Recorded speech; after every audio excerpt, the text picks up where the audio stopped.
The sun was nothing but a dull smear behind the smoke-colored sky, casting long shadows over the dying grasslands of eastern Montana. Dust clung to everything: fence posts, window panes, the bones of cattle long dead. It hadn't rained in 5 weeks. The well had gone low, and the creek bed was cracked like old leather. Thatcher Reeve, sleeves rolled, sweat streaking his temples, dragged a limp calf from the barn into the dirt. The animal's breath was shallow, its ribs visible beneath thinning hide. He knelt beside it, rubbed a palm across its sunken flank, and whispered something no one could hear. He had stopped praying long ago. Now he only spoke to animals and ghosts. The barn door creaked behind him in the wind. One hinge was coming loose. Like everything else, he rose, wiped his hands on the back of his trousers, and looked toward the house. A single candle burned in the window, not for light, but for company. That's when he heard it. A knock. Not frantic, not timid. Just there. 3 taps. Then silence. His boots scuffed through the dust as he approached the door. He hadn't had a visitor in weeks. Most folks passed by his ranch now. They said the land was cursed, that the man inside it had nothing left but ghosts and a rifle, and that maybe he deserved both. He opened the door, and the light from the hearth caught a pair of bare feet. A woman stood there, thin, filthy, wrapped in a ragged shawl that had seen too many nights on too many roads. Mud clung to her hem, and her hair, once the color of warm chestnut, now looked like it had been dipped in ash.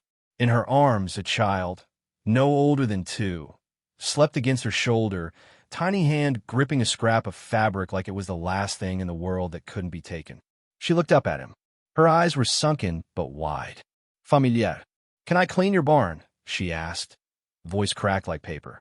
"For a plate of food?" Thatcher froze. He wasn't staring at a stranger. He was staring at a ghost. Annalise. The name fell from his lips before he could stop it. It tasted of old sermons and broken engagements. She didn't flinch, didn't confirm, just looked at him like the earth had moved once and she'd never caught her footing again. Years ago, she'd been the preacher's daughter. Sweet-voiced, soft-spoken, promised to Thatcher's brother, Eli. But after Eli rode off with the cavalry and didn't come back, whispers grew. About her, about where she went at night, about the child she carried and the man who wasn't her betrothed. One day she was gone, vanished, as if the land itself had swallowed her shame whole. "You gonna let us stand here?" she asked, not with cruelty, but with exhaustion. Thatcher stepped aside. She moved past him into the house like a memory walking through flesh and wood. The child's head lolled on her shoulder. That little face was all bone and dirt. Thatcher shut the door behind them. Inside, the air was thick with heat and wood smoke. Annalise didn't sit. She stood near the hearth, swaying slightly, eyes on the floor. She didn't take off the shawl. Thatcher said nothing for a long time. He poured water into a tin cup and handed it to her. She didn't thank him, just drank like she hadn't had water in a day, then poured the rest into the child's mouth, using her fingers to guide it. The little one didn't even wake, just swallowed, dry and eager. "I didn't come for charity," she said. "You said you'd clean the barn." "I meant it." Silence again. A long one. He studied her as she laid the child gently on the wooden bench near the stove, tucking the shawl beneath her head. She was older than he remembered, of course. Everyone was. But the shape of her jaw, the slant of her eyes, the burn in her stare, they were the same. Only dimmed now by hunger. By time, leaned the pitchfork against her thigh and breathed deep like she was swallowing pain. He told himself he was only watching to make sure she didn't steal anything. But he knew better. The barn had stood for over 20 years. His father built it with cedar beams hauled in from Missouri. Now it sagged, tired, like everything else on the land. Like Thatcher himself. Mid-morning, she came to the house to wash up. He left a tin bowl of water on the porch and a clean rag beside it. She scrubbed silently, wincing as water touched the cracked skin on her knuckles. He handed her a fresh biscuit without a word. She tore it in half, slipped the smaller piece in her pocket. For the child, he guessed. That afternoon, he saddled his horse and rode the fence line. It was easier to think when he was moving. The plains were quiet but held too many memories.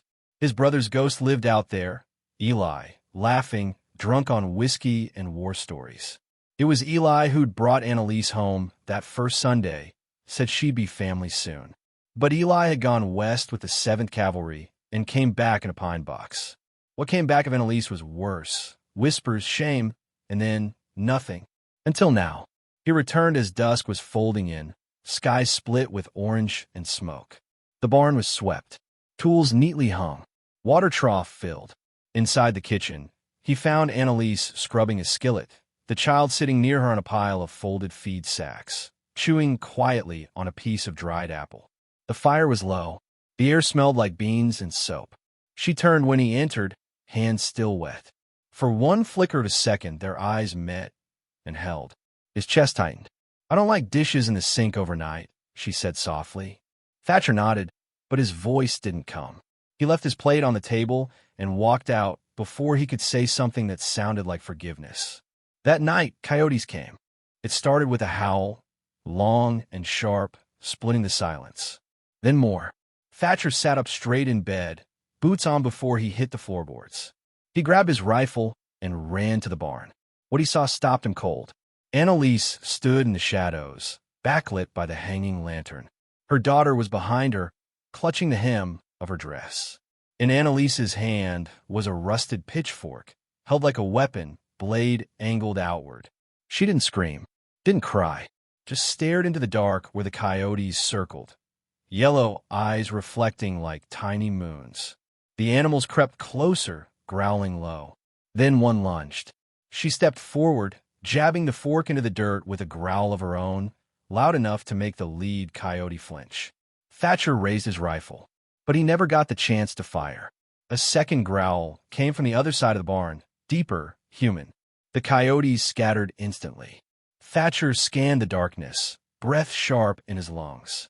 And then he saw him, standing just beyond the corral fence, tall and silent, wind tugging at the fringes of his deerskin coat. A scar ran from his left cheek down to his neck, disappearing beneath a necklace of bone and twine. Walkie. Thatcher hadn't seen him in 3 winters. Not since the old war tracks where he'd let the man live during a skirmish most didn't survive. They never spoke about it, just nodded once, parted ways. Now here he was. The child whimpered. Annalise pulled her close. Thatcher stepped forward, rifle lowered but not forgotten. "What are you doing here?" he asked the figure beyond the fence. Walkie said nothing at first. Then, with a voice like gravel under frost, he said, "You weren't watching. I was inside." She was not. He looked past Thatcher toward Annalise, who still hadn't moved. Walkie nodded toward her, once, then faded back into the shadows like smoke. The next morning, Thatcher found him by the cottonwood tree, sharpening a piece of flint with slow, purposeful strokes. "You keepin' watch now?" Thatcher asked, rifle slung but unthreatening. Walkie looked up. "She fears less than you." Thatcher grunted. "She's been through more." Walkie shrugged. "So have we all." Thatcher didn't reply. They stood in silence a moment longer, then nodded in that way men do when something unspoken has already been agreed upon. 3 people on that ranch. No promises, no titles, no safety, but something old had stirred again in the soil. Not trust, not yet, but roots. And roots, Thatcher knew, could hold even dying things in place. The rain came without warning. It started with a shift in the wind, cool and sharp, like the breath of something ancient. And then the clouds collapsed. Sheets of water lashed the plains, turning dust into rivers and dry creek beds into roiling currents.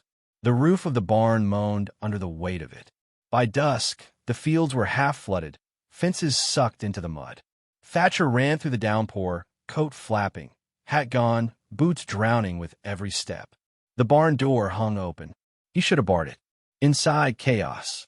Lightning cracked as the south beam gave way with a thunderous groan.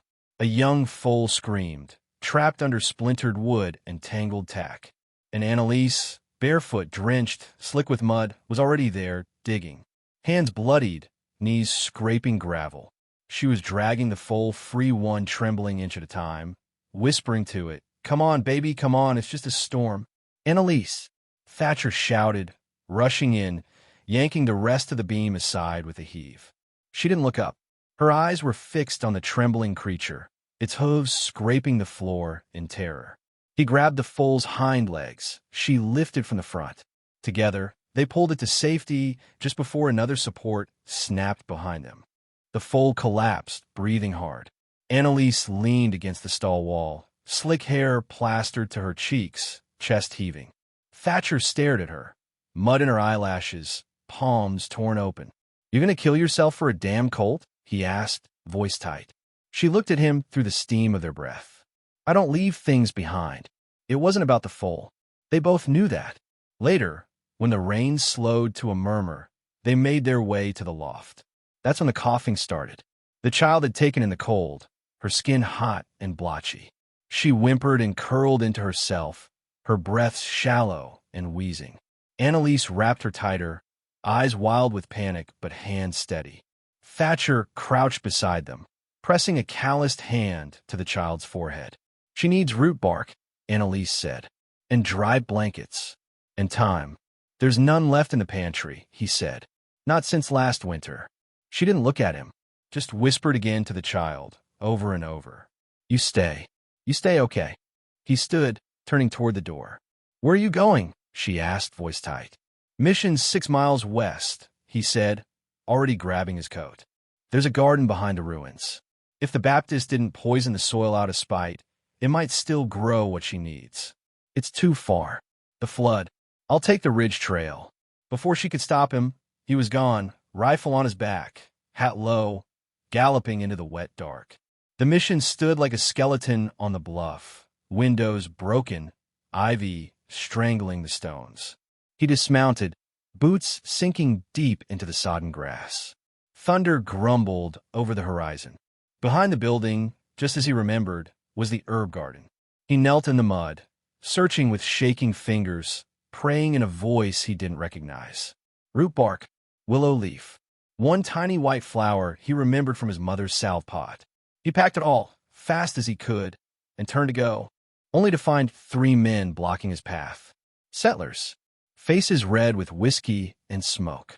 One of them, Hooker Talmadge, still wore a gold ring from his wife's funeral. "Well, look what the rain dragged in," Hooker sneered. Thatcher Reeve, crawling around in the dirt like a damned coyote. Thatcher straightened, bag clenched in hand. "Not looking for trouble. Trouble finds you when you shelter whores." Another spat. "She's still sucking your brother's ghost? Or did she move onto your bed?" He said nothing. "Not yet. Men died in that war," Hooker said, while she spread her legs for the ones that came back. Thatcher stepped forward, slow, until he stood inches away. "My brother died for men like you," he said low, and she was the only one who cried. Hooker's mouth opened. Thatcher punched him clean in the jaw. The others lunged, but he was already gone, horse pounding down the ridge, bag clenched like a heart in his fist. By the time he returned, soaked through and breathing hard, the fire was lit again. Waki sat beside it, feeding it slow pieces of driftwood, humming something low in Lakota. The child lay bundled near him, dry now, cheeks flushed. Her eyes fluttered open. "Your mother's strong," Waki told her in that soft gravel voice. "She is the sky before a storm." She blinked, then grinned, her first smile. Annalise sat on the steps, arms around her knees. She didn't look up when Thatcher approached. He handed her the bag. "Boil it. Twice." She nodded, took it without thanks, without question. They stood near the doorway a long moment, the sound of rain dripping from the eaves. He spoke first. "I never said nothing. Back then, when Eli died, when they came for you, I never asked your brother to save me," she said softly. "I only wanted someone to believe me." He looked at her, really looked. The shame that clung to her wasn't hers. It was something sewn into her by men who'd never known hunger or fear, by churches who confused silence for holiness. "I should have stood up," he said. "I should have." "Don't," she interrupted. "The rain don't wash everything, but makes things grow again." The child let out a soft sound, a hum. They turned. She was mimicking Waki's tune, tiny voice catching the rhythm of the fire. Waki looked up, smiling slightly. "She sings wind now," he said. And for a breath of a moment, the barn didn't feel like a place to survive. It felt like a place to begin. The fog rolled in before dawn, thick and low, curling around fence posts like ghost fingers. The air hung heavy, too quiet. Even the animals knew something was coming. Thatcher stood by the porch, rifle across his chest, boots sunk into cold mud. Beside him, Annalise leaned against the doorframe, wrapped in a threadbare shawl, eyes sharp with the kind of fear that comes from remembering. The child was asleep inside, curled beside the hearth. Walkie was gone, vanished before first light, and that meant only one thing. He'd seen them coming. Thatcher scanned the hill beyond the barn, where the fog thickened like smoke. Then shapes emerged. 5 men, rifles slung, dust-stained coats dragging behind them like cloaks. One at the front spat into the dirt. "Hooker Talmadge." "Reeve." Hooker's voice cracked the air like a whip. "We gave you time. You still got that whore in your barn." Thatcher didn't answer. "Just chamber around." Hooker chuckled. "You always were the quiet one. That makes this easier." The other men spread out, circling. Predators. They didn't come for conversation. They came to burn, take, cleanse.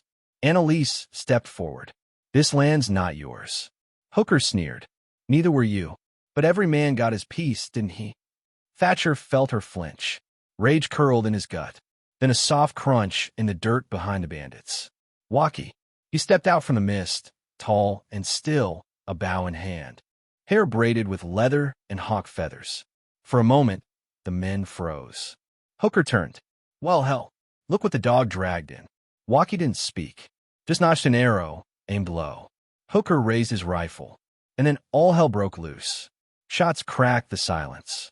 Wood splintered. Later, after the bodies were burned and the fog lifted, they buried Walkie beneath the cottonwood tree just beyond the fence line. Annalise placed river stones over his grave, flat and clean, collected in silence.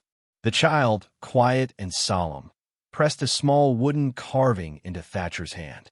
It was the horse, Walkie's final gift. "She said he made it for me," the girl whispered. "But he told me to give it to you." Thatcher knelt beside her. "What? So you don't forget what peace looks like." Evening came. The sun slid low, casting long shadows across the fields. The barn roof still leaned sideways, a jagged hole torn in the shingles from the storm days before. Thatcher climbed up the ladder, hammer slung through his belt. Below, Annalise emerged from the barn, sleeves rolled, a pail of nails in one hand. She looked up at him. He looked down. "I could use a second pair of hands," he said. She set the pail down. "This isn't charity, Reeve." "No," he said. "It's peace." She climbed the ladder without another word. They worked side by side in the quiet. Not lovers. Not yet, but no longer strangers. And in the rafters where shadows used to sit, the child's laughter echoed faintly, like a wind humming through cottonwood leaves.